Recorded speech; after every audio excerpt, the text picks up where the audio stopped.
La métropie, fait partie ou bien est encore appelée vice de réfraction. C'est une pathologie de l'œil, si on peut dire ça comme ça. Pathologie, c'est peut-être trop dire, mais c'est une anomalie de la dimension de l'œil. Parce que en fait, c'est la dimension de l'œil qui fait qu'on dise qu'un œil est hémétrope ou bien qu'il est amétrope.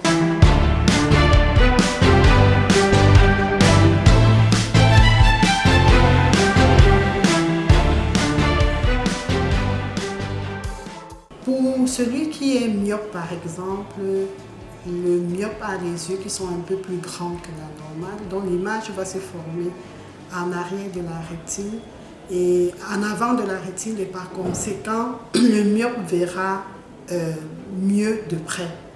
À côté de ça, on a l'hypermétropie. L'hypermétropie, c'est ceux qui ont les yeux qui sont un peu plus petits, dont l'image se forme en arrière et par conséquent, ils voient bien, mais ils voient de façon inconfortable et ils auront donc des inconforts visuels à type de maux de tête, céphalée, à type de fatigue visuelle et autres.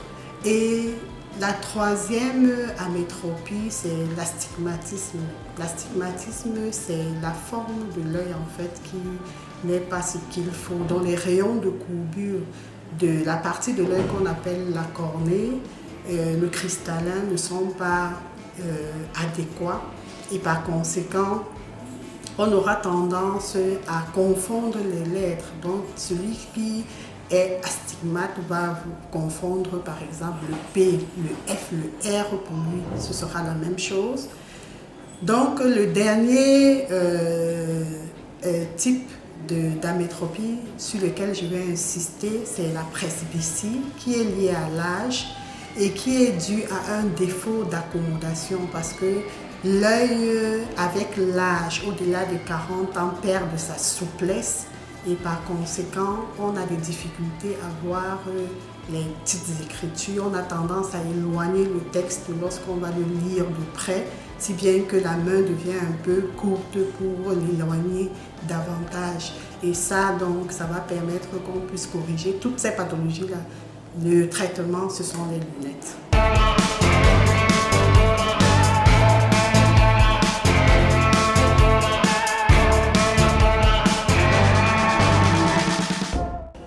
Premièrement, je vais parler des 4 P pour le dire.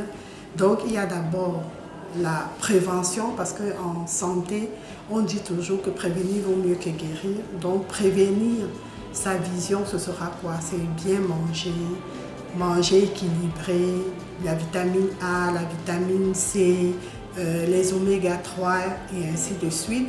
C'est faire des exercices physiques de façon régulière.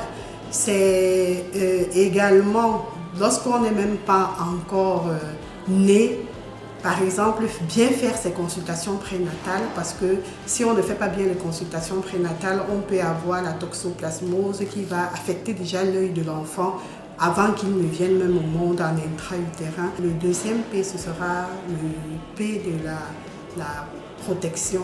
Donc, il faut protéger ses yeux. Protéger ses yeux, c'est quoi? C'est protéger ses yeux des rayons ultraviolets parce que nous sommes sous les tropiques. Le troisième P, ce sera le P de la priorisation, c'est-à-dire qu'il faut faire de nos yeux, de notre santé, de la santé oculaire, la priorité.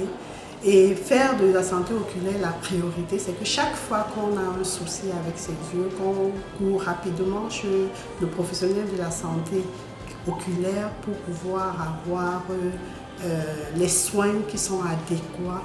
Le quatrième P, c'est le P de la préservation. Donc, préserver sa vue. Préserver sa vue, c'est quoi? C'est lorsqu'on a des maladies qui sont héréditaires dans la famille, comme le glaucome, le diabète, l'hypertension, d'aller déjà pour faire un check-up par rapport à ça.